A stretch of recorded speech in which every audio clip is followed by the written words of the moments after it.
All right, welcome into the Tech Territory podcast presented by fifth quarter Virginia Tech. We are off of a big win against Georgia Tech, 21-6.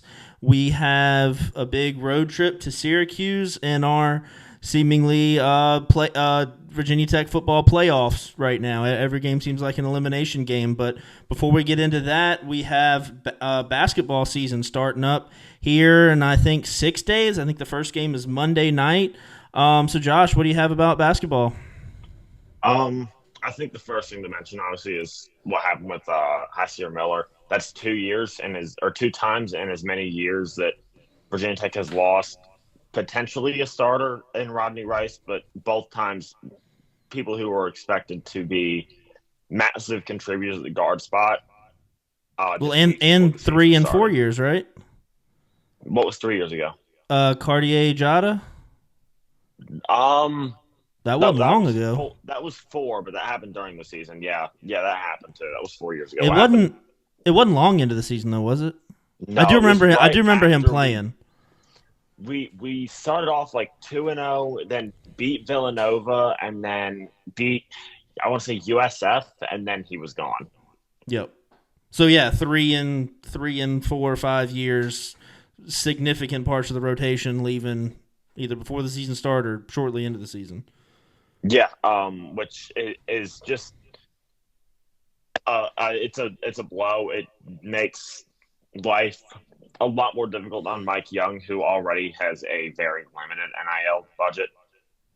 And he does a lot given what we give him, which is really unfortunate. But fortunately, we do still have a point guard, somebody I was really high on going into last year and coming into this year is Brandon Rechsteiner.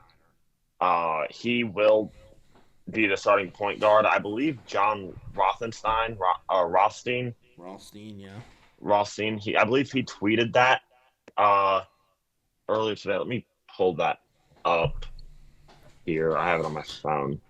Rechsteiner just has to make a big jump. He does. This team is, it has the ceiling to it has the ceiling to be a very good team in the future. It has the ceiling to be a tournament team this year, maybe. I would say ceiling is like a 10 seed in my mind. Yeah, one of those last teams. So, but what I'm taking away from where we're at is the starting lineup is going to be Rechsteiner, in the front court, back court. My mistake. Is going to be Rechsteiner. Jaden Schutt probably starts. I'd say almost definitely does. And you're looking at Jaden Young, or is his name Rodney Brown, the Cal transfer, would start at the 3. I can look it up real quick. Yeah, it is Rodney Brown Jr. Yep. One of those two would start at the 3, which would give you, if it were, say, Rechsteiner, Schutt, and Brown, you would have a sophomore, a redshirt sophomore, and a true sophomore starting in your backcourt, which would give you 3 years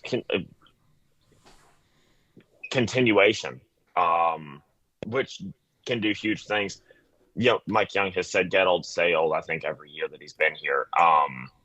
And that kind of got gutted last year, but he's got the chance over time to do that again, is to get old. But starting young and getting old can do a lot of things for a basketball team over a 2-3 year period. Well, sure. You read down the roster. It's Toby Lawal Jr., Jaden Schutt, sophomore, Jaden Young, sophomore, Rodney Brown, sophomore, Patrick Wessler, redshirt sophomore, Rechsteiner, sophomore, Peter Carr, freshman, Connor Venable, sophomore. I think those are 2 walk-ons. And then Tyler Johnson, freshman, Ben Hammond, freshman, and then Ben Burnham, senior. And then there you go, Ryan Jones, freshman. And then another Connor Severin, I believe that's another walk-on, and then Poteet is a graduate student. So, you've got 3 upperclassmen that will contribute, and the rest of your contributors are freshmen and sophomores. So yeah, you're exactly right. We have, and even if we can keep this team together, if we can pull together the money to keep them together, then maybe do have some continuity. If you look at Toby Lawal, he's also still just a junior. Is he shouldn't have a freshman year, COVID year anymore. I'm not sure if he does. I doubt it. That was 2020. It's 24, and he's a junior. Yeah, his first year. His first year was 22, 23. Okay, it was 22, 20. Okay, yeah. So he's a true junior. I cannot wait for these to to filter out. Years to just completely soak or filter out. Yeah, I'll say I was cautiously hopeful for this team just because in the NIL and the transfer portal era, you just don't know. Like, teams kind of come out of nowhere. I mean, I know this is basketball, but like TCU a couple years ago, Indiana this year, and I'm sure there's some in basketball. I mean, you're seeing more runs from lower level teams than we have in the past. I mean, we've had 2 16 seeds beat 1 seeds in the last 5 years, and that had never happened in the however many years of the tournament. So my point there, I kind of had some hope, just like blind hope, thinking like, hey, why not us? Mike Young's offense, shooting a bunch of threes, playing decent defense.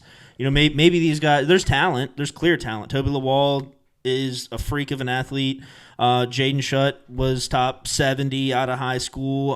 Brandon Rechsteiner, everybody fell in love with. Patrick Wessler, 7-1. Like, who knows? Maybe these guys come in and just ball out.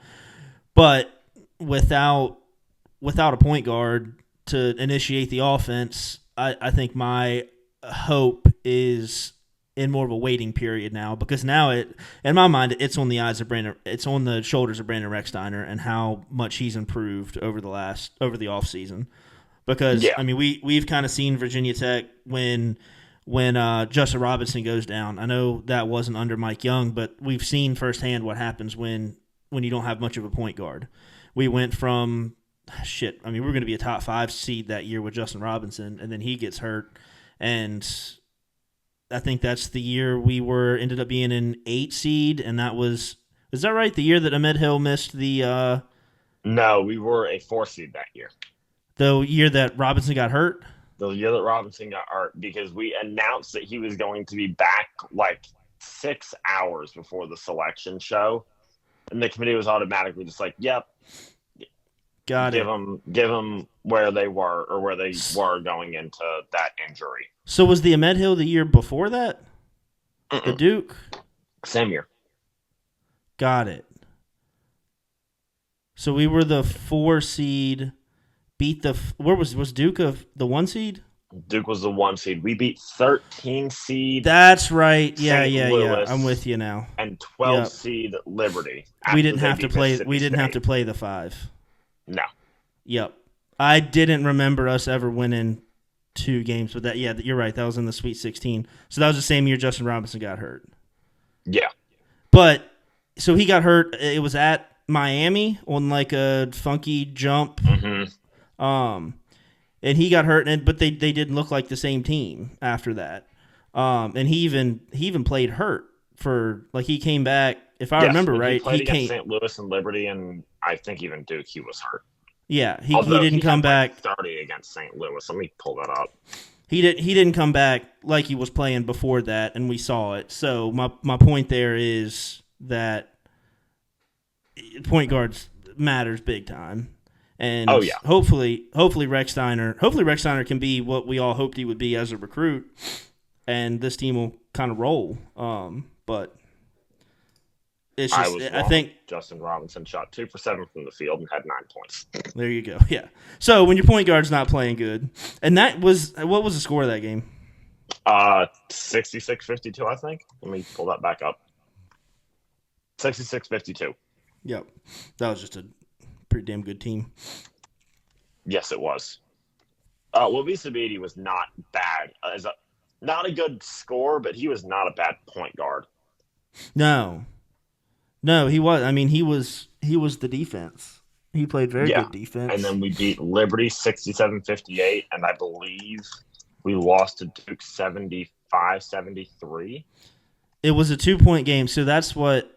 It's kind of funny. Everybody talks about that missed layup, like, oh, we would have beat Duke. Like that was the end all be all. I don't know. Like that would have sent it to overtime.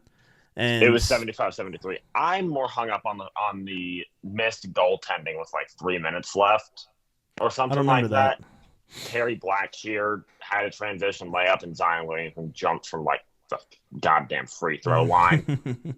It was awesome, but I thought it was a goaltend. I'm I more don't. hung up on that than the missed layup. Yeah, and like I say, the missed layup that was just to send it to overtime. Yeah, And I don't got us beating that Duke team in overtime. up to that point, a young Virginia Tech fan had never been that upset over any sport before. And that later changed, like 6 months later when we lost to UVA. Yep. Yep, and that was It was a 2019. rough year. Wow. Yep. Yep, we have mostly rough years these days. That brings me to a football point that I had posted on Twitter that I thought we were going to do later, but talking about rough times as Virginia Tech fans, did you see that my tweet about the last time that Virginia Tech had a 4-game in-conference win streak within the same season? I did not. Let me see if I can think of when that was off the top of my head. Was it 2013? It was not. It was before 2013. Holy, that was Let me. 2013 was the first year that I was like really into football. So No, I don't 2013 know when was it was. not good. It was 2011. Yeah, 2013 we started off 0-1 against Bama, and then we got to like 7-1, Yep. I think, and ranked like 12th in the country. And then that game against Duke, man. 13-10. Yep. And Logan Thomas had, what was it, 5 interceptions? That was the orange effect. Those jerseys were disgusting. I'm at the stats. Box score. Yeah, 4 interceptions. It was 4. Was that game the fall of Logan Thomas? Yes. But you mean the injury? No. Just when his career kind of fell off. As a 'Cause I remember quarterback? Yeah, probably. his first year or two, he was like really good as a quarterback, and then He kind of fell was off the still face of the pretty earth. good after that. Hold on. Let me. So 14 was Brewer, and we beat Ohio State. So 13 was Logan Thomas. So yeah, that probably was 13 was Logan Thomas. the beginning of the fall. Yeah, I'm going to pull up his game log from that last season after the Duke game. Lord, next week he had almost 400 yards and 2 touchdowns. And a loss to Boston College. And a Boston College, and he threw 366 and 2 touchdowns in that win against number 11 Miami. Man, he was good for the rest of the year, other than the UCLA game where that was rough. Yeah, he didn't. It says the UCLA quarterback threw for 130, and that's the high. Good Lord, yeah, we got destroyed that game. Did they just run the hell out of the ball or something? No. The high rusher was 49 yards. What? Where were their yards coming from? In a 42 to they scored 42. Hold up. 42-12. Yeah, they threw for a total of 255 and ran for 200 I see. total. What did it? It said high pass was 130 or something. I don't know. Weird. This high pass here is almost 230. Oh, Brett Hundley. I know who this is. He's What? Did Logan Thomas get pulled or did he get hurt? He got hurt. He got like absolutely crushed on a run play. So is that what killed his draft? I don't know. I don't remember that being a major injury. I wonder what did kill his draft. I wish I was old enough to be able to remember that. Yeah, I don't. That was. I mean, probably blocked that one out if I did remember it. Yeah, I wish I could block that game. I thought it was. But that's funny. ESPN. I guess it's just because I'm in the Virginia Tech page, but it says. Yeah, that's just for Virginia Tech. Got it. So yeah, Leal, whoever that, I do not remember have any bit of He wore number 6, of I him. believe. He threw for 130 yards, and Logan Thomas ran for 49 yards. That's Yeah, Mark ugly. Leal as a prospect was not ranked. Hot dog.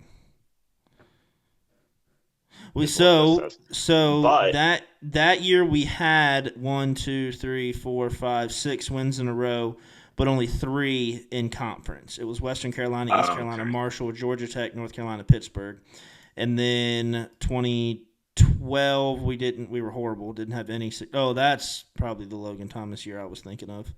Um, and Oh then yeah.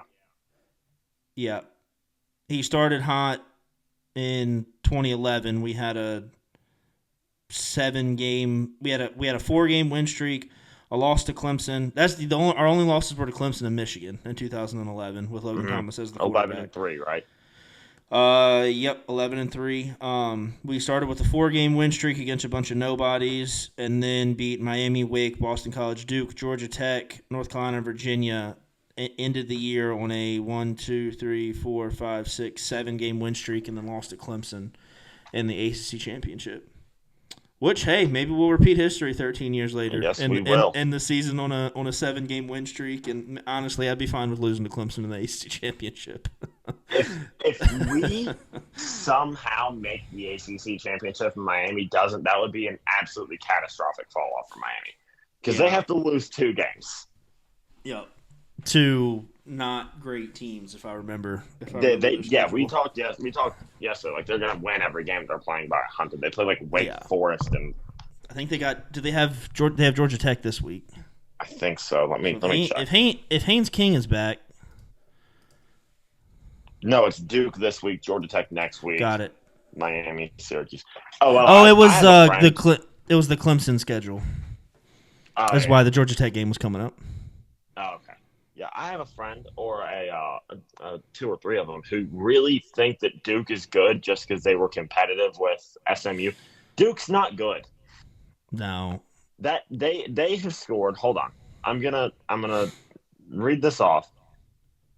This is their one high scoring game against Middle Tennessee State. Everything else, 26 against Elon, 26 against Northwestern, they scored 26 in their first 3 games. 26 against UConn. 21 against North Carolina. These are all ACC opponents. 14 against Duke, 23 against Florida State, and 27 against SMU in overtime. They're putrid. That offense is terrible. They're probably not going to win another game other than the one against Wake Forest. Yeah, and I think SMU's a little bit of fool's gold myself. I really hope they are. They've beaten some decent teams. But I don't know, just why the Duke was the first game I watched them close, and they couldn't hold on to the ball. No, they could. It seemed like they were fumbling every 3 plays. They turned the ball over 6 times. Oh my Lord! And had more fumbles than that, and won. They had a total. Yeah, that's how did they win that game? They had 6 total fumbles and 3 turnover and 3 lost fumbles. Yeah. Yeah, and I mean if they do that against Duke is so bad that they lost a game with 6 turnovers. Yeah. But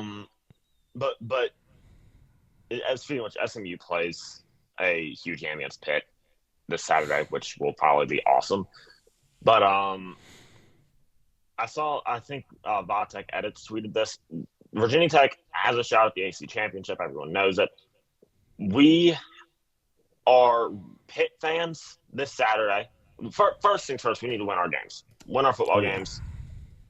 But if you are holding out hope, be a Pitt fan this Saturday to beat SMU, and you are rooting for Pitt to lose to Clemson or everybody else that they play, which they will probably lose 2 more games. That's a really good football team. We'll get into this in our picks later, but SMU minus 7.5. I think that's easy money that's an easy. What's the money line on Pitt? Like probably plus 200. Let me check.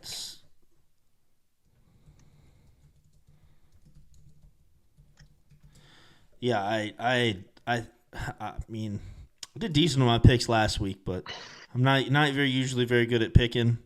But that one, I might even cook up like an alternate line of Pitt by 7. The Get money some line is real Pitt good. plus 250. Whoa. Yeah, yeah. I think that's a great bet. Yeah, yeah, it definitely is.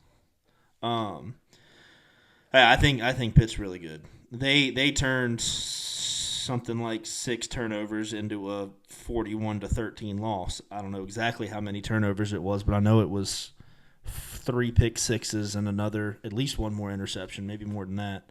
And they Kyle beat, McCord threw 4. yep, and they beat the shit out of their team. Duke got similar turnover numbers and barely squeaked by, or lost to SMU. Oh no, Kyle McCord threw 5 interceptions. Yeah, yeah, I thought so. Yeah, they threw the ball 15 times and scored 41 points. And also And averaged like 2.5 yards or like 3.5 yards per carry.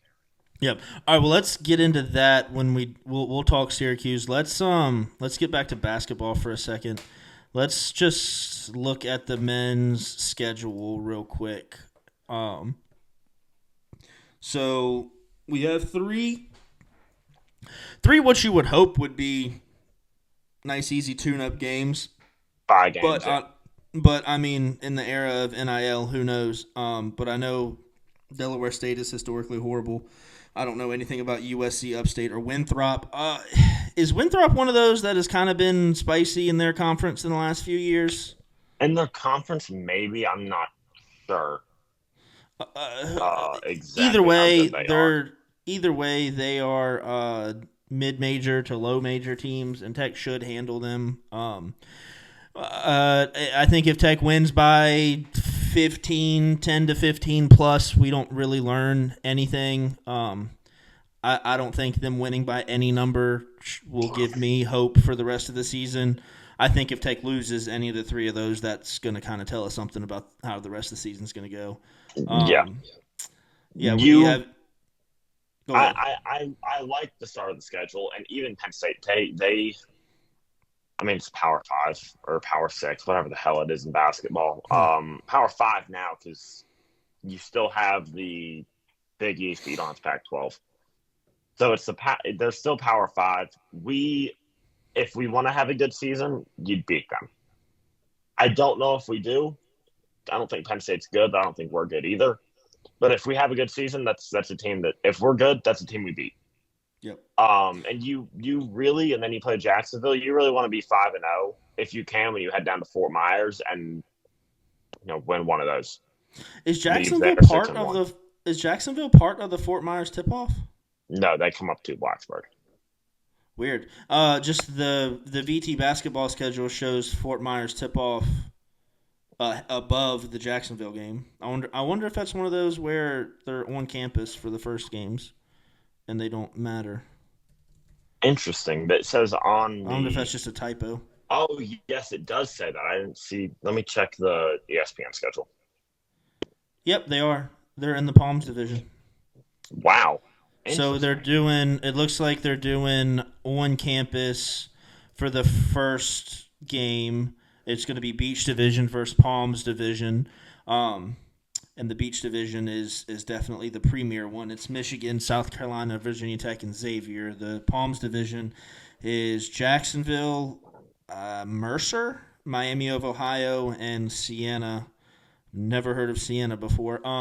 So yeah, it looks like they're doing on campus for the first game, and then going down to Fort Myers 5 days later for the actual tournament.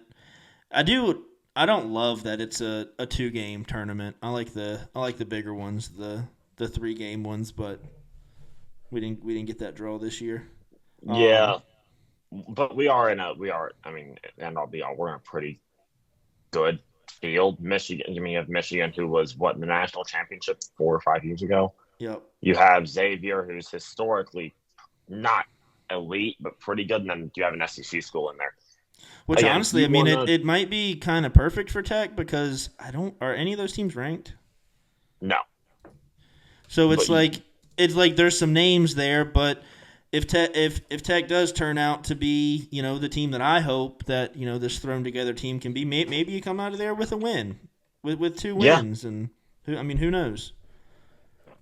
yeah, you definitely want to, and you want to. The big things you want to go down when you travel down to Fort Myers. You want to be 5-0, and at minimum go 1-1. You leave there 6-1, facing Vanderbilt before a what should be pretty easy conference game against Pitt, and then you have a bunch of more non-conference games. If you can go into conference play as a one-loss team, even a two-loss team, you feel decent all of a sudden.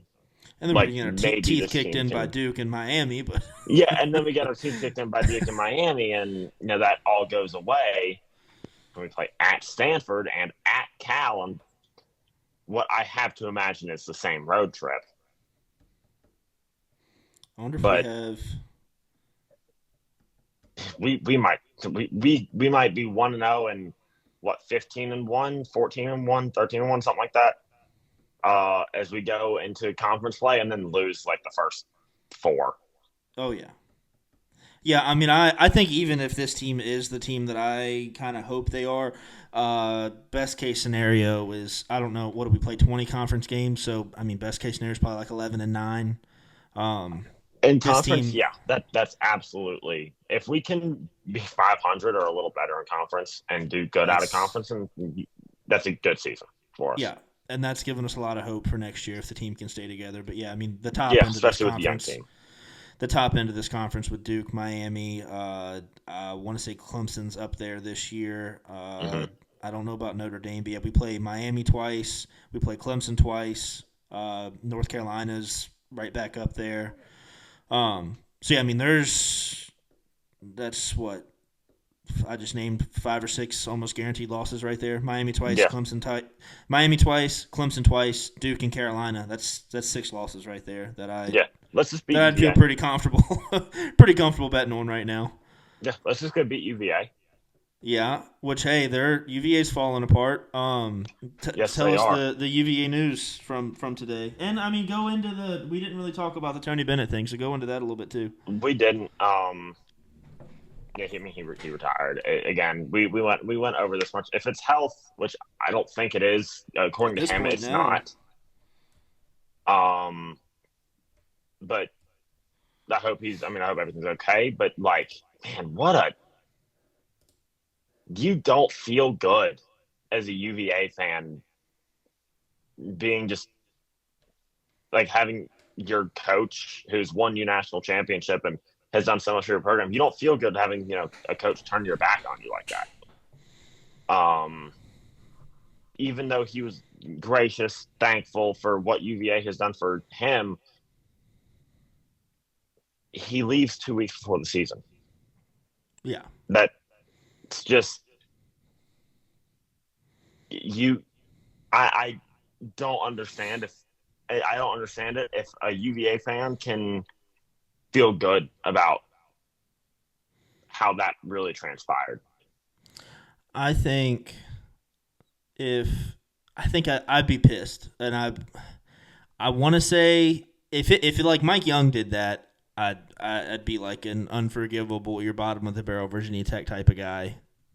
Yeah, But if Mike Young wins us a national championship, he can kind of do whatever the hell he wants after that.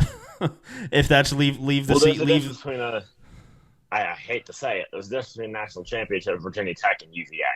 Sure, yeah, So he can do whatever the hell he wants because he won us an ACC championship. He's in my yeah. good graces for as long as he's alive. Which that's my and I'll talk on Mike Young. I was at his intro press conference and kind of fell in love with him then. Seems like a great guy. I love that he's a Southwestern Virginia guy. And I have said from then, Mike Young is either going to get fired or retire from Virginia Tech. Yeah, I he's don't. He's a Virginia Tech guy. Like he grew up he in is. Radford. He's back home. I think this job is the pinnacle to him. I don't think he'll ever have the opportunity because these schools seem to like to hire from within. But I don't think if he was offered the Villanova job, the Duke job, the Carolina job, I don't think he's taking it. I would say Duke Carolina a little bit more likely just because they're closer to home.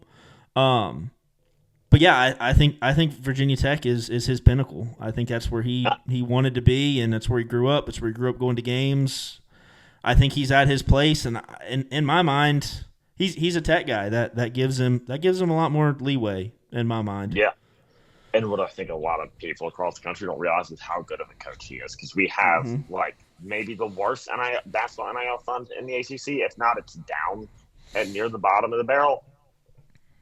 And he consistently puts out a product that you go into, March or even into February, and you're like, if we play our cards right, we win some basketball games, we're going to make the tournament. Now, he has not done that as an at-large all but one time in his tenure here, but I think with a good NIL fund, he absolutely could be a really, really successful coach at the college level. And I'm grateful that he loves it here, and that I don't think he's going anywhere either. Well, it's funny. Any expert, any other coach that you hear talk about Mike Young, the first thing they say is that guy's a hell of a basketball coach. Yeah, and I think that means something, because they're not saying that about just everybody. Yeah. So, but yeah, I'm excited. I'm looking forward to basketball. I tweeted the other day, very much looking forward to crossover season. I feel like football season just goes by in a flash, and to me, basketball coming in kind of slows that down, because for 75-80% of football season, it's Saturday, 3 hours. Hell yeah, we're watching Tech football, and then it's like, all right, next Saturday, let's hurry up and get here. Now we have a little bit to break up. At least we have something to like break up the weeks and have something to watch. In between the weeks, and I mean, maybe some folks can make some nice weekends out of it. Friday the 8th, you got USC Upstate playing at 7 p.m., and then we got Clemson the next day. And then let's see, I think that's the only good weekend. Yep. Unless there's an ACC championship game in Charlotte, if that's December 4th. Is that December 4th? That might be. Hold on. Let's see. My computer's being weird. I got it. December 7th. Oh, okay. Weird. So that's the Saturday. I just had my dates wrong there.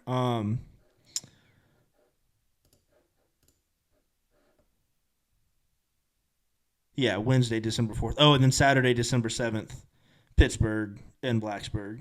So yeah, that would be a good, a hell of a day. 2 p.m. basketball game, and then hop in the car and head down to Charlotte.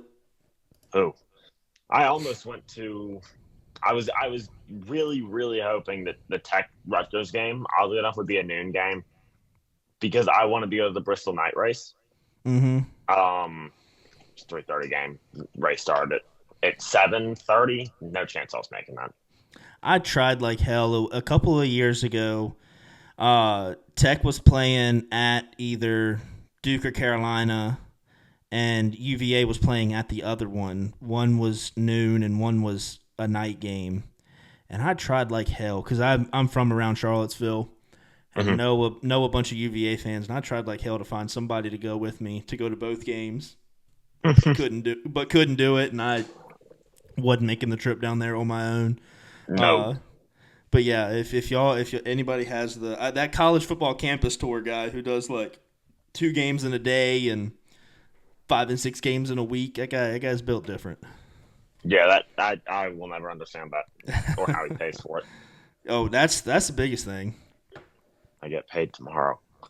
Hell yeah! Praise God. So other big news out of UVA. They had a 4-star commit, I think consensus top 70 guy, top 50 in other places. Chance Mallory decommitted from UVA, and at the time of his commitment, Virginia Tech was in a close second. So you got to think that Tech's in good standing there. Personally, I'm not getting my hopes up. I think it's going to be a I would bet on it being Virginia Tech. They're great. I love them very much, but I'm going here. Just kind of the life of a sad Virginia Tech fan. But Josh, you got any thoughts on that? Um, I mean, it's expected. UVA has done a very good job at not losing a lot of guys. They've lost him, and I want to say a transfer from Florida State. Let me pull up his name. It was where the hell is it? Jalen Warley. But other than that, they've done a very good job of retaining their guys. But Chance Mallory, I think that we have a very good shot at getting him. There's a reason that we were second. It's not like he had us in his top five, and it's not like a Chris Cole situation where it's like he went to Georgia, like he loves Virginia Tech, he's a Hokie, but he wants to play big time football and wants that guarantee. That's why he went to Georgia instead of Virginia Tech. I don't know if there's a big difference between the primetime basketball, the big time basketball that is played at UVA, and the big time basketball that's played at Virginia Tech. Because there's a brand difference, but they are both in the ACC.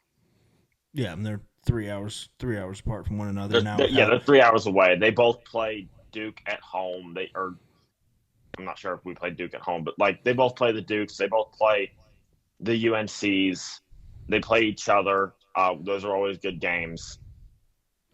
Well, and it's don't think that there will be a massive difference between Virginia Tech and UVA, other than the fact that Tony Bennett was at UVA. That's what I was going to say. It's not a very hard sell to at least this guy, which I mean, it seems like it's been done, but to other guys moving forward, which it doesn't seem like Virginia Tech and UVA really recruit against each other a whole lot. Here's the case of a guy from Charlottesville where they did go head to head. But I don't think it would be very hard to pitch to these recruits that it's not UVA basketball, it was Tony Bennett basketball. Because before Tony Bennett, UVA was kind of middling in mediocrity for a long time. At least 10 years.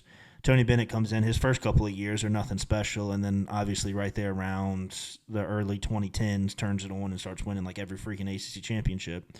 But I don't think that has anything to do with UVA as a brand. He built their brand for sure, but they're in a better place. They're definitely in a better place than they were than when he started.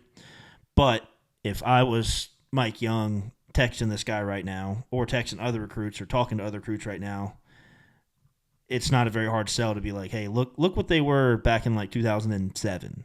Let's I don't know what they did in 2007. That might be a bad year that I pulled where they were actually good, but I know back in the mid 2000s they were nothing. They were nothing special. And then Tony Bennett came in and completely changed the culture. So I don't know. Hopefully, I would love to see UVA crash and burn over the next few years. We'll see.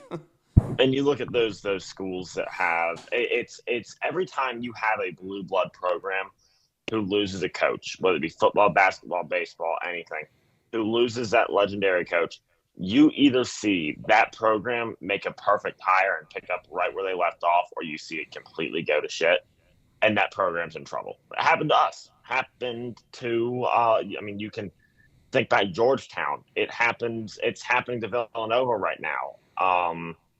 It's probably happening to Alabama right now. That kind of thing happens. And I don't know if UVA has, Well, they're not a traditional blue blood, and they're not going to be super good this year either. They already weren't super talented, but now they don't have their legendary head coach. How attractive is that job next year? And the pack line is a dying offense. Yeah. You don't see it, or dying defense. You don't see it run very much anymore. So odds are you're going to have a coach come in and completely change the system. And as a brand, UVA is built around that brand is built around defense. So it's going to be pretty hard for spread the floor run and gun like most guys are shooting threes coach to come in and change that, because Yeah. those programs are like your Kansases who they play small ball and run up and down the floor. Everybody knows that that's what they do, and that's the guys that they get. Well, everybody knows that UVA plays defense, and they get the 50 to 100 rated guys and the guys that want to play defense. So they're going to have to completely change, likely. I mean, unless they hire a pack line guy who just continues right on where Tony Bennett left off, which, I mean, who knows? Maybe they will, but I don't know of many of those types of coaches out there. UVA was kind of a unicorn in college basketball. Yeah. They were the only ones doing what they were doing. So who knows? I hope they crash and burn. I would love to see them go back to sub 500 every year. Yeah. We were going to touch on women's basketball, but we're 40 minutes in now? Yeah. Let's wait till next week. Yeah, because that will be, when do we tip off for women's? I think on Monday. Yeah, Monday. But I mean, we'll be missing the first game. It's against UNC Wilmington. It'll give us a little bit more talk about. Sweet. All right. Well, so let's maybe get we into head to Georgia Tech. Yeah, let's get into football. Let's get into Georgia Tech. Start us off. What do you got? Defense played phenomenal. I mean, Georgia Tech was 6 for 24 on money downs. They were sub 50% completion. We had them put their third string quarterback in. They threw 2 interceptions. They ran for 2.9 yards per attempt. We dominated them in almost every facet, other than the fact that when they completed passes, they did go for a solid amount of yards. Yeah, that was. I mean, I'm happy with how the defense played. I think this was as close to a classic Virginia Tech defensive suffocating performance as we've seen. But they outgained us by like 150 yards, and they had like a fairly regular amount of yards, 350 yards, 260 through the air. When I said last week that I want to see that like suffocating game, it seems like Tech. I mean, I haven't looked it up, so I could be completely wrong, but in the Pitt and Wake Forest game, seems like it was like under 200 yards of offense, and they just could not do anything the entire game. But I mean, can't complain. We gave up 6 points, and it was kind of more of a bend don't break defense all game, and they played well. They made big plays when it mattered, and didn't give up a touchdown. I mean, you can't complain about that. Yeah, I'm scrolling through past games. The last time we gave up less than 10 to a Power 5 opponent was, and I might have missed one here, so get on me if I have, but I'm still scrolling. And the last time is when we played Pittsburgh in 2019, we gave up 0. And then that's the games I'm looking at. That's I mean, we may not see that. That was Bud Foster's last couple games. We gave up. That was his last home game. We gave up. So Georgia Tech, the game before, we had back-to-back shutouts against Georgia Tech. We gave up 134 yards, and then against Pitt, I'm sure it was something similar. I mean, I remember that game. It was like at least the first quarter, they had like 0 yards. I think they had like -9 in the first quarter, and we had like 3 turnovers and a defensive touchdown. Yeah, they had. It was like 21-0 with like 9 minutes to go in the first quarter, and then we scored 7 for the rest of the game, and they didn't cross the 50. Yep. So we had back-to-back games with 134 yards given up and 177 yards given up. Good Lord. That was awesome. I know. I don't know that we'll ever see that again, but gosh, I mean, that was the whole idea with bringing in a Justin Fuente and retaining a Bud Foster, that you still get defensive performances like this, and then you bring in an offensive quote-unquote mastermind as a coach. So, like, I mean, the quote that everybody threw around when Justin Fuente and Bud Foster met together, what the thing that made Bud want to stay was Fuente looked Bud in the eye and said, "Hey, Bud, you don't have to be perfect anymore." Well, by God, that wasn't true. But yeah, I think that type of defense may be past us, but I think this new era of Virginia Tech football, the game we saw against Georgia Tech was about as good as the defense can play, and Yeah. they played their asses off. And I mean, this has been stated in a lot of other places. It was an ugly game, was not a pretty game. It was a game that if it was played any time in the last 10 years, we would have lost that game. But they won it comfortably and was never really in doubt. Seemed like they were in control from start to finish. Really didn't get any of the butterflies like, oh my God, we're about to lose this game. And when you come out with your C- game, D+ game, and win by 15 points against a conference opponent, you can't be so mad at that. Yeah, definitely. And when you look with how college football is, it's changed a lot in just the last 5 years. It's a lot more fast paced. You'll see a lot more offensive possessions.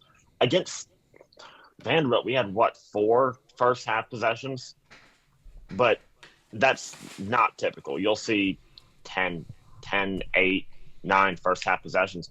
Virginia Tech is 17th in the country in defensive stop rate and second in the ACC. I want to say Colby Crawford tweeted that. I'm not certain, but somebody did tweet that out earlier today. Maybe it was Andy Bitter. Let me see. I should have pulled this up before I brought up the point.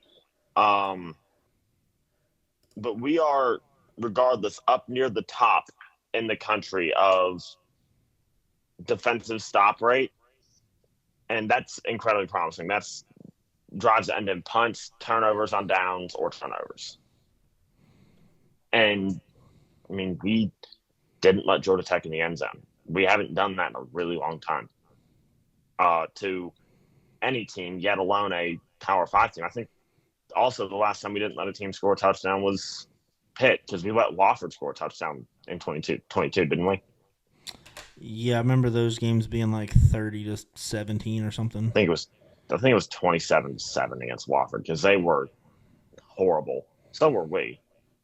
Yeah, that was one of my biggest issues with the Fuente era that we're still kind of seeing now, but we're not playing, at least this year, we didn't play any FCS teams or teams just without an absolute pulse, but I always hated that the Fuente era, those games against Wofford and Richmond, we were winning 21-10 or Liberty 31-14. But it's like, come on, guys, let's win a game 52-10. Like, yeah, what are we doing this year? I mean, I kind of get it. It's Marshall and Old Dominion. Marshall's not a horrible team, and Old Dominion, it's their Super Bowl. So like winning those games, whatever we did, 30-14 or 31, whatever it was, I don't get so worked up about those. But if that was Richmond, if those were FCS schools, or if those were like Kennesaw State or something, Kent State. Yeah, let's win those games 50-10. That's something I'm looking for moving forward. But I'm getting way off topic again. I don't think we have very many of those games coming up. I think we play VMI next year. do. We play Wofford. We play Wofford next year and VMI the year after. Oh, okay. We got South Carolina, Vanderbilt, 2 SEC teams next year, and then Old Dominion and Wofford. And Wofford's game, yeah. So Wofford's the 4th game of the year. So I'm going to be, we'll still be doing that podcast then, and I'm going to be begging for a 60-0 win. Just set this clip aside. Yeah, that's right. When you go through the edit this. Yep. Yeah. So that's Georgia Tech. I don't think we need to get down into the nuts and bolts of it, but yeah, they. Tech didn't play well and won. I think that's the bottom line. Offense has to play better moving forward, but again, you can't complain too much about a 15-point win when you don't have your A game. Yeah, and you look back to last week when we were talking about, like, hey, Virginia Tech did not play great against Boston College. We turned the ball over 3 times, twice inside of our own 30, and still won that game by 21. This time, you score 21 points, you have less than 250 yards, and you win that game decisively. I mean, you talk about like I talked about last week as well, like Hugh Freeze at Auburn keeps finding new ways to lose football games. Like he's in trouble. Brett Pry this year has found different ways to win football games. Yep, he found a few new ways to lose football games early on, but Yes, he I mean did. That's a separate issue, but we're praising him right now. He won the game. And it seems like he's learning. And I mean, we all should have expected him to learn on the job, being a first-time head coach. We got him at a bargain because he's a first-time head coach. So I'm gonna continue to have a little bit of patience on the first-time head coach deal, on the poor game management deal. But if we go forward and are losing and are still can't win one-score games because of coaching decisions, like a la the Miami game, Vanderbilt game, Rutgers game, I would give it into about halfway through next year. But it's going to get old. But hey, if we win every game by 10 plus, we're not going to have to make game-changing decisions coming down the stretch. So I'm good with that. Yeah, but yeah, exactly. And it's promising to see us be able to not only win, but win decisively in different ways. That, what happened last week. And then you have this week where we won decisively and scored 21 points. We won by 2 scores and scored 21 points. Yep. There's room for growth and an offense that has been definitely not bad all year long. We've scored 27 in every game other than this one. Which, frankly, that game against Georgia Tech may have been kind of right at the perfect time. Offense was kind of feeling themselves, getting a little bit of confidence. Maybe they needed a little check down and a little bit of ammo for the coaches to be like, hey, you guys actually kind of suck. Let's do better. Here's some coaching points. Because I mean, we all know any college football team, but Virginia Tech maybe especially, maybe just because we pay attention to them more, but historically they kind of get on a run and start hearing the noise, start listening to the media, and drop a stinker. So last year. Yeah, so maybe this is exactly what we needed. We dropped the stinker that we normally do, but we didn't drop the game. We were able to win the game. We were able to win the game comfortably, and that's a sign. That's a sign of a good team. So hopefully that gets our stinker out of the way and didn't cost us anything in the win and loss column, and maybe hopefully we'll move forward to Syracuse looking like we did against Boston College, Stanford, and Miami. Yeah. Yep. So on that, let's look forward to Syracuse. Tech's playing up in the JMA Wireless Dome. Carrier Dome. The Scary Dome. This Saturday at 12 o'clock on the CW. The spread is currently Virginia Tech -4. It opened at -3.5. So we're getting a little bit of money in favor of Virginia Tech. Over under is 53. And we'll see. I mean, it's the Terror Dome. Virginia Tech has some nightmares from up there, and we're hoping to get that monkey off our back. What are you thinking, Josh? I think the biggest thing to mention is that Xavier Chaplin and Bayshall Tootin were both hurt against Georgia Tech, and they are listed as probable. And the fact that they're listed as probable means they're not going to be 100%, or necessarily close. Because when you're close, you're playing, but they will not be super close. I think that makes a difference. I don't think that it makes the win-loss difference because you still have Bayshall Tootin, who has been playing injured all year long and had after or up until the bye week had his previous or had 4 of his previous 5 games, I think, over 100 yards. So not at 100%. Not at 100%. Yeah. I don't know if his 100% game against Vanderbilt was not good. I think it was 9 carries for 34, 8 for 34, something like that. I don't think that was a him problem. No, that was not a him. That was not a him problem. Yeah. But I mean, you also saw a bunch of flaws with Kyle McCord, he got pressured against Pitt and made a lot of bad decisions. And this defensive line will pressure him a lot. Antoine Powell-Ryland will maybe not have a sack, but he'll hit him. Cole Nelson, Keyshawn Burgos, Aeneas Peebles, Gilliam, Panay, who had a great game against Boston College, or not Boston College, Georgia Tech, by the way.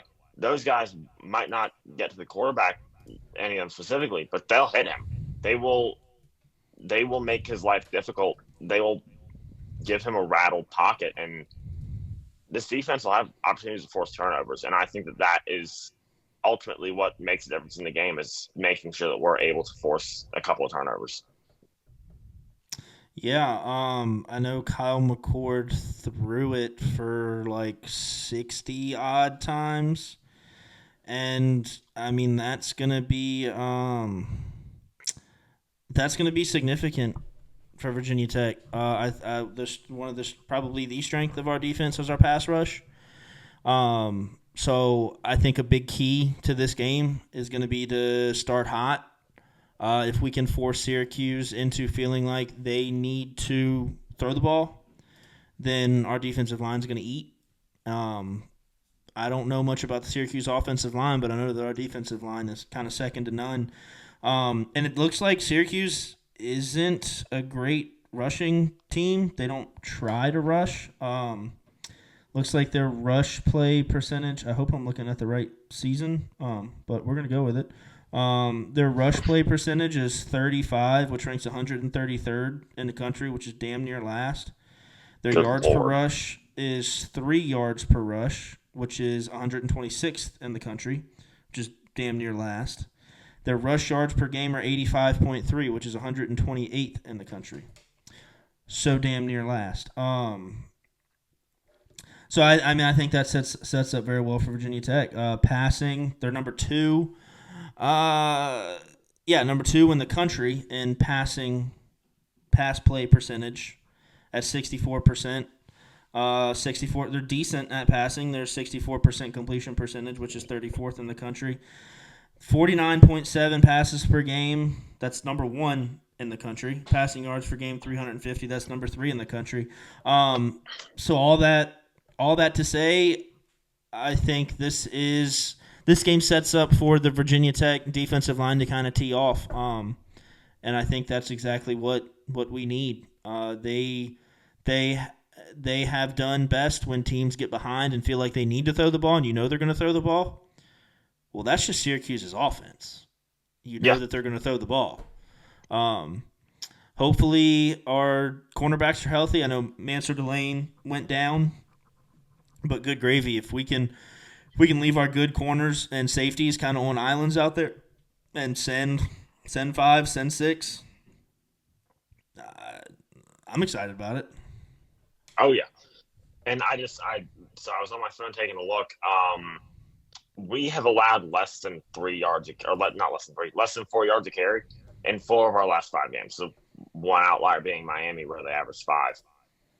And that was hoisted up by, I think, a huge run. But the run defense has been fantastic. Those early in situations where, you're down 3-0 to Georgia Tech, or down, or Boston College has the ball when they're only down 7-0, like when they're going to, incorporate the run game into their offense, they don't fold, they don't bend much. I mean, they stand up to the rushing attack pretty well for the most part. And I think that the fact that they do that and still have the pass rush that they do is going to be huge for Syracuse. I don't think their offense is going to be good enough. No, and I mean Virginia Tech's this site is freaking awesome. I just found it. Shout out teamrankings.com. Yeah, it's a great website. Yeah. So passing statistics, Virginia Tech defense, opponents are only completing 53.9%, which is number 10 in the country. Our sack percentage is 9.88. That's number 9 in the country. Opponents' pass yards per game is just under 200 at 196 yards per game. That's number 34 in the country. Before I started reading all these stats, I was a little bit skeptical about this game, but honestly, reading all these stats, I'm more excited about it by the minute. How's Um, that rush defense over at Syracuse? the rush defense at Syracuse, I should have just opened a new tab, but I didn't. Rushing defense, they allow 5 yards per rush, which is 108th in the country. They're in trouble. They allow 137 rush yards per game, which is 50th in the country. So yeah, I think the stats line up for Virginia Tech pretty well. If I had to guess, the reason that this game isn't a 6 to 9 point spread is probably just because of the history in the dome. Absolutely. Yeah. I mean, the dome's not an easy place to play, but if we can just give the ball to Bashal Tootin, give the ball to Malachi Thomas, given that Thomas has not been bad, but he's been less than effective, and Tootin might be a little limited. Maybe give the ball to Jeremiah Coney. I don't know if PJ Prelu's healthy yet. I don't think so. I think he's out. I think he's pretty much out for the year. Damn, that sucks. But you maybe see some Jeremiah Coney. Even I'm really excited about Tyler Mason. Completely off topic. We'll save that for the offseason. I'm incredibly excited about Tyler Mason, though. I think I don't know much about Mason, but I know Coney is more the Bashal Tootin type of running back, the smaller, more explosive. And given what we have, I do wish we still had Bryce Duke.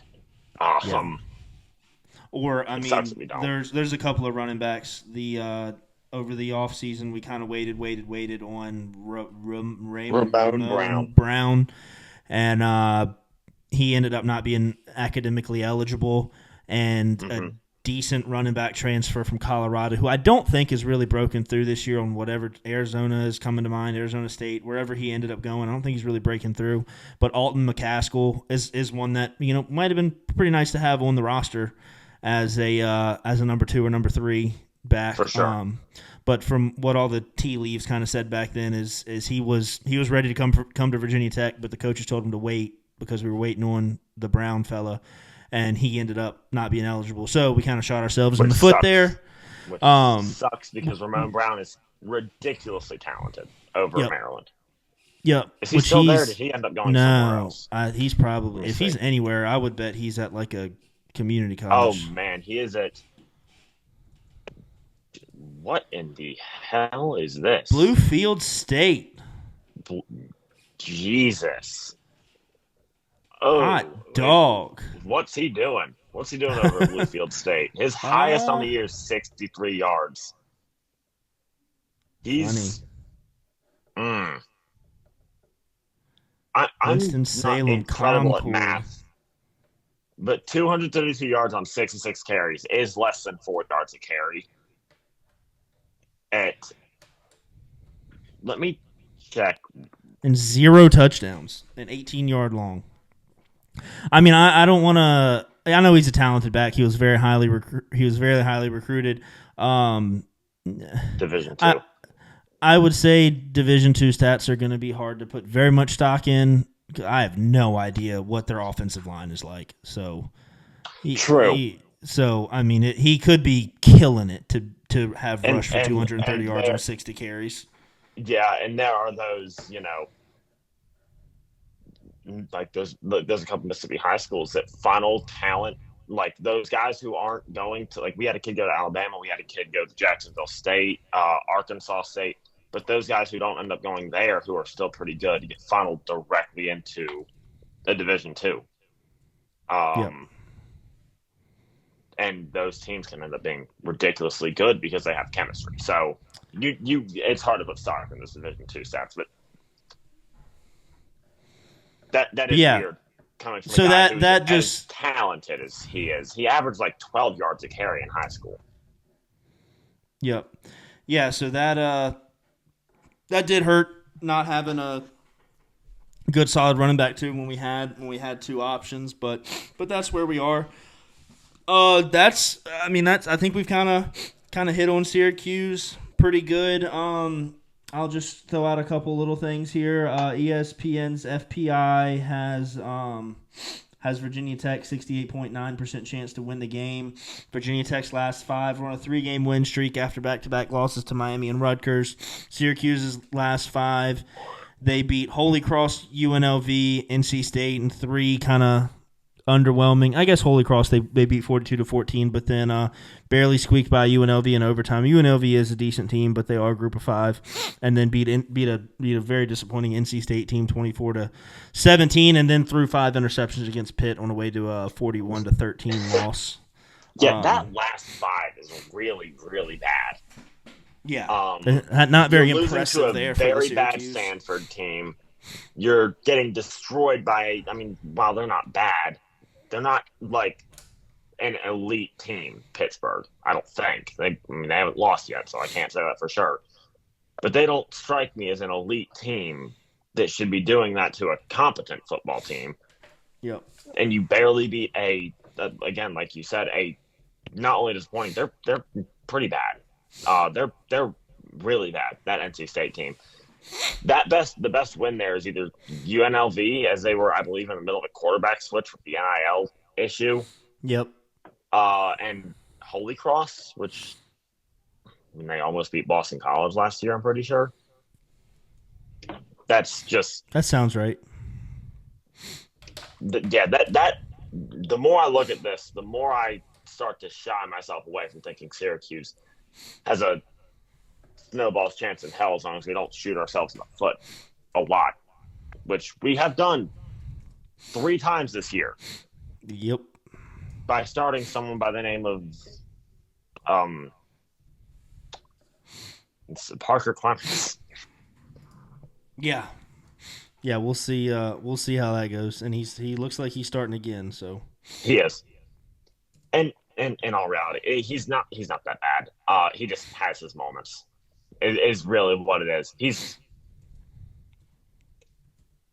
just inconsistent.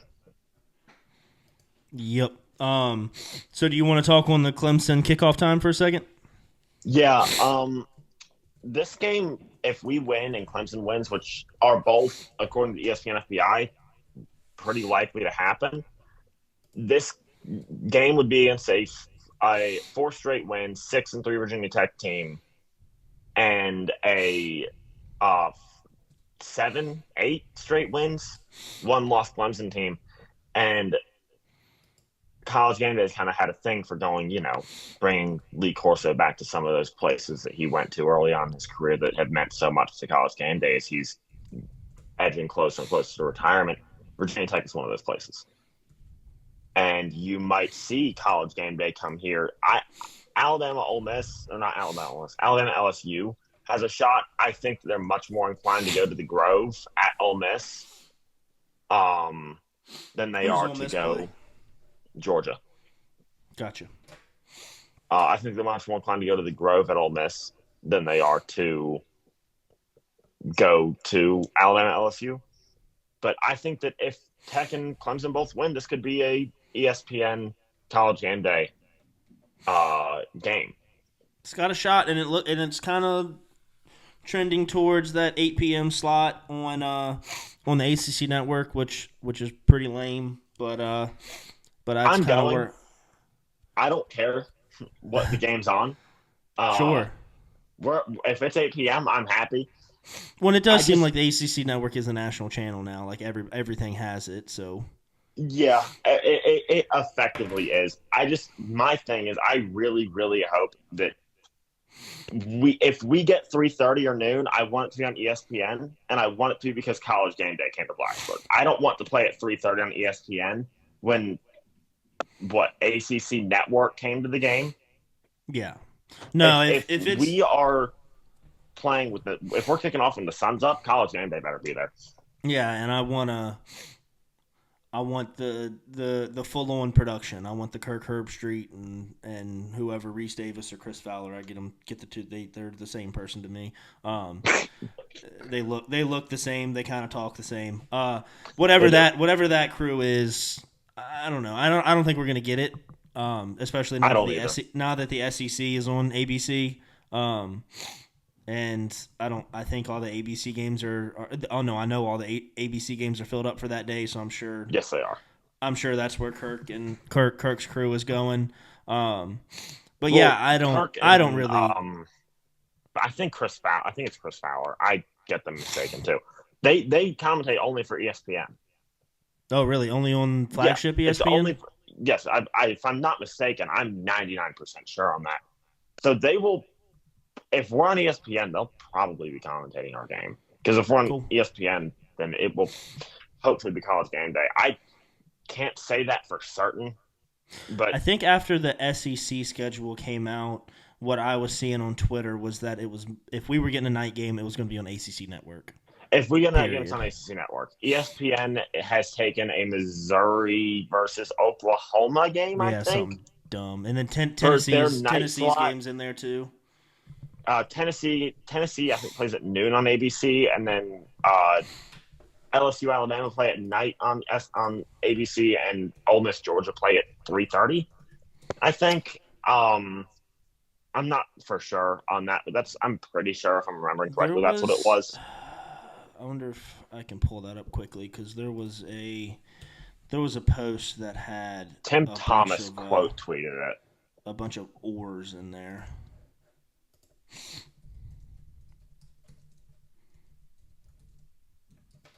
Let's see.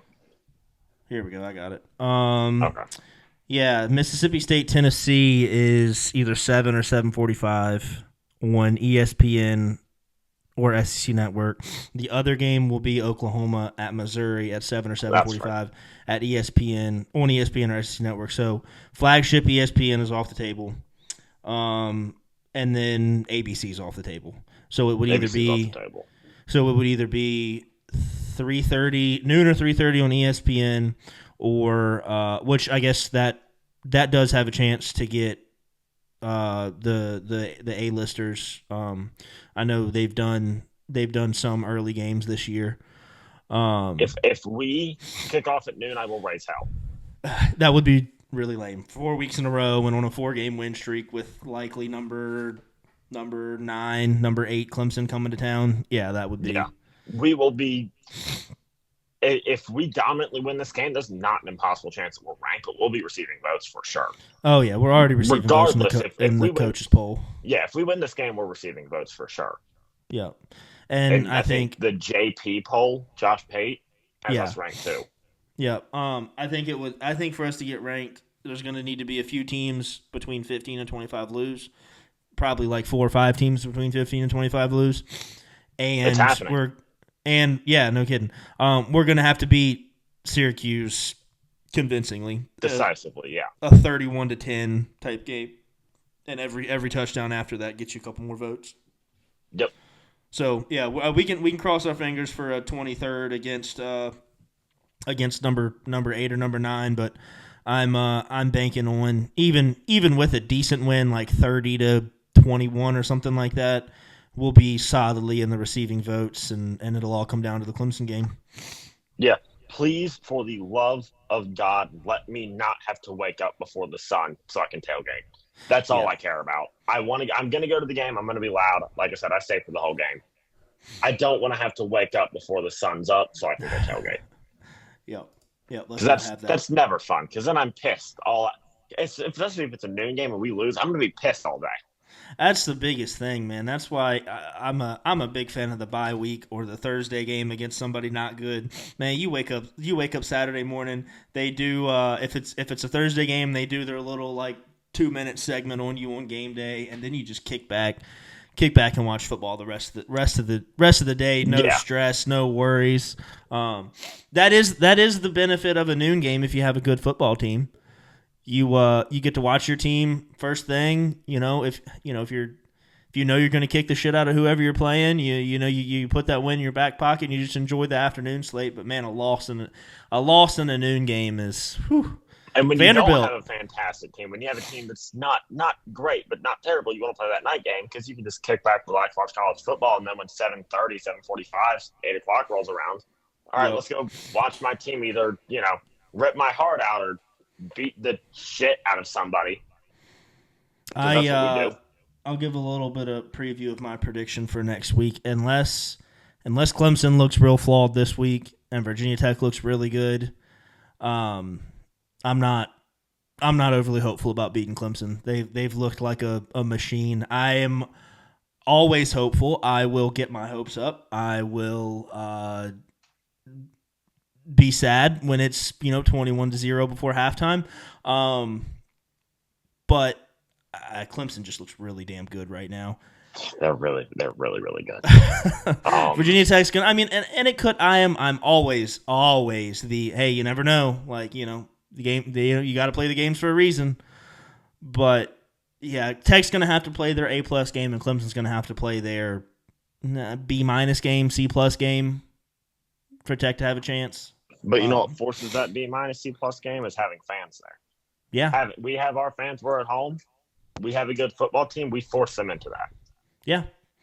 Yep. So we'll see. We'll get into that more next week. But for now, let's knock out our picks here pretty quick. We're at an hour and 15 minutes in. Let me pull up Twitter here because we're gonna do our. Did you see my little fan vote poll? No, I did not. I did a fan vote. Got a whole 15 votes on each one. Big numbers. Next week I'll put that out a day ahead of time. But so Syracuse is our first one.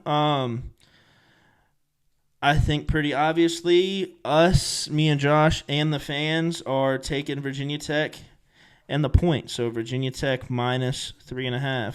Uh-oh. I didn't click over. I think we just talked about that at length, so I don't know if we need to go into it too much right now. But we will move on to Ohio State and Penn State. What are your thoughts on that one, Josh?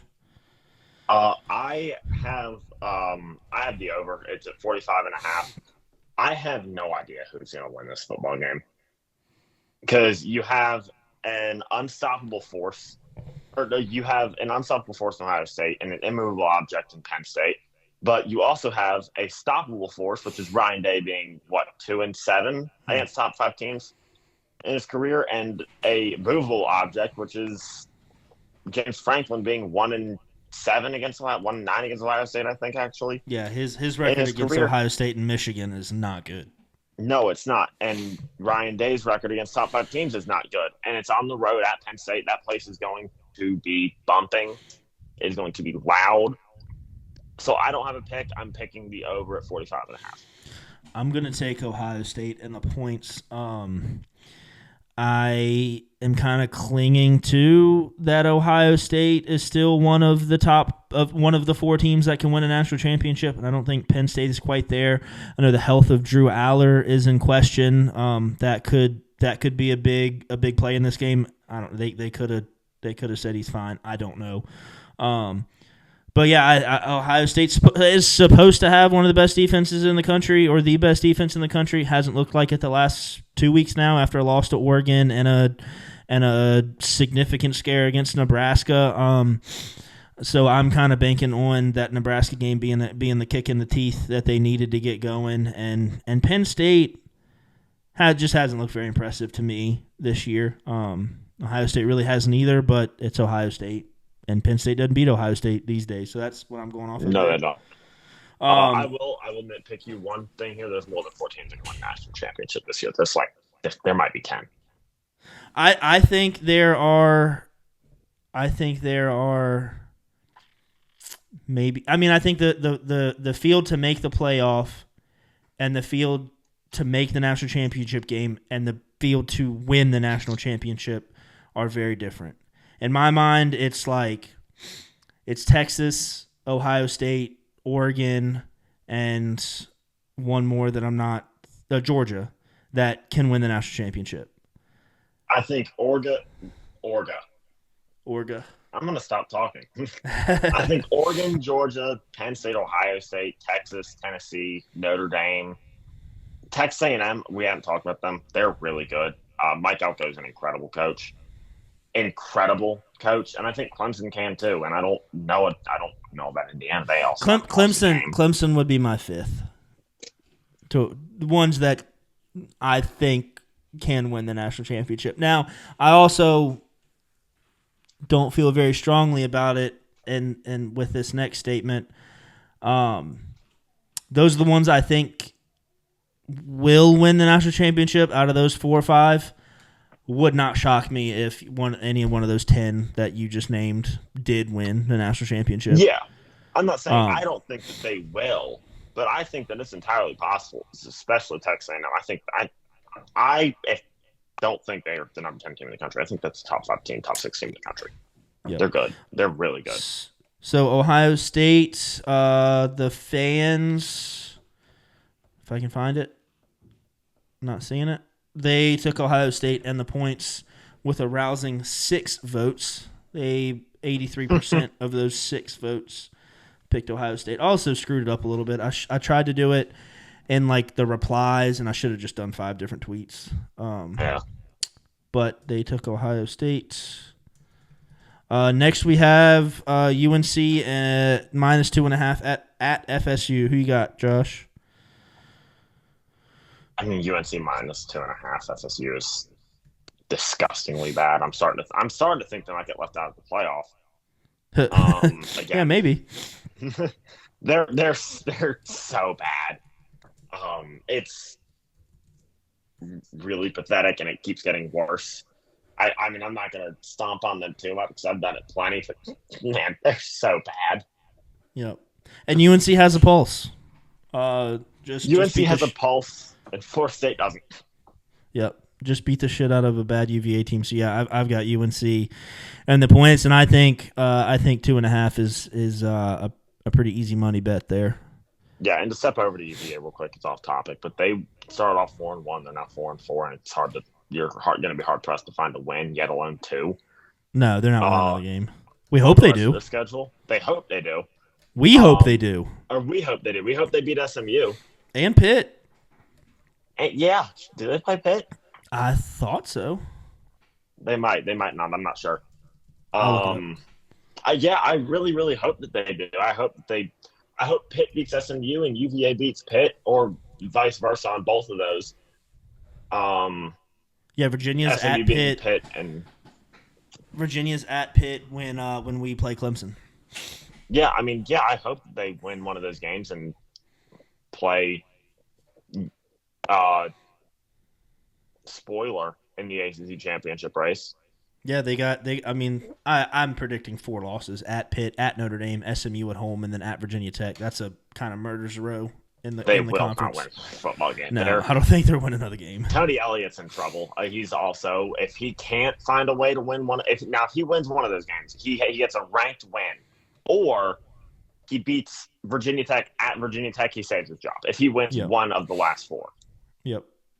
He's not going to. So talking about Pitt and SMU, they play this week. Lines SMU -7.5. Who do you got, Josh? SMU did not look super impressive against Duke, and I have voiced how I feel about Duke on this podcast. Duke is not good, and they beat Duke by 1, and would have lost to Duke if they did not block a field goal to win that game. So I'm going to take Pitt in the points, and honestly, I don't think you would. I think putting down a parlay of including Pitt money line to get like a really good plus action on a parlay would be really, really smart. This is not gambling advice. Yeah. I mean, I'm with you. I don't think SMU is as good as they seem right now. And I think Pitt's playing pretty good football, really good defense, and I believe their quarterback's a freshman with kind of a funky name, but Eli Holstein. Yeah, Holstein. Yeah, Holstein. Like the cows. I started a dynasty as defensive coordinator at Marshall and got hired as the Pitt head coach with he had a year of eligibility left. Stupid good. Yep. So yeah, I think he's pretty good. And I got Pitt comfortably. And the fans agree. They have Pitt plus 7.5. And I think I said it earlier. If you want to get creative in FanDuel or DraftKings or BetMGM, whichever one you use, and I might play around and throw down a Pitt -7.5 and get some crazy odds on that. I think we looked it up earlier and Pitt money line was like plus 250. So Pitt -7.5 might be in like the plus 400 range, and I'm gonna throw 5 down on that. So Yeah. So we'll or throw that in a parlay to be the big boost, but we'll see. And then Louisville at Clemson is the last one we're gonna pick. I won't typically do this many ACC games, but there's just not a whole lot out there for super appetizing games outside of the ACC. So we're of course more familiar with the ACC. So we've got 4 ACC games and 1 not. But yeah, Louisville Clemson minus 10.5. Who you got, Josh? I like Clemson to win comfortably, but I think Louisville might get like a backdoor cover. Like Clemson's up 21 with 8 minutes to go, and they kind of just check out. And Louisville ends up kicking an onside kick with like 30 seconds left, and that's what seals the game. But I think Clemson wins. They probably cover, but I'm not comfortable saying that they definitely do, or even picking that they do. So I'm just going to take Clemson money line. Yeah, I've got Clemson big. I think they're a buzzsaw right now. They are. This is one I hope I'm wrong about. I'd love for Clemson to lose this game. Come into Tech with some flaws. You don't think so? No, they're a buzzsaw. They come in pissed, then we are in trouble. Oh, I don't know. Let's buzz that confidence down a little bit. I don't know, or at least a close game. I don't know. I like a close game. Let's buzz that confidence down, but let's not make them pissed. Because you see what we're doing after the Miami game. We're pissed. Yeah, that's right. Yep. But yeah, we'll see. I don't know. I think Clemson's winning this one big. But we'll see. Josh, you got any final thoughts? I don't think so, man. Cool. Well, we'll get off of here. Check us out on Twitter at FQ Virginia Tech and at, what is it, Josh? POSVT? POZVT. Just made a TikTok. It's my first time I've made a TikTok account. So go check that out. I'll be posting some short form content, some clips from the podcast, and try to throw up some other stuff on there, but don't really know what yet, just whatever comes in my head. And yeah, this will be posted on YouTube and pretty much anywhere else you might consume podcasts. Give us a like, give us a follow, give us a subscribe. We look forward to being back next week.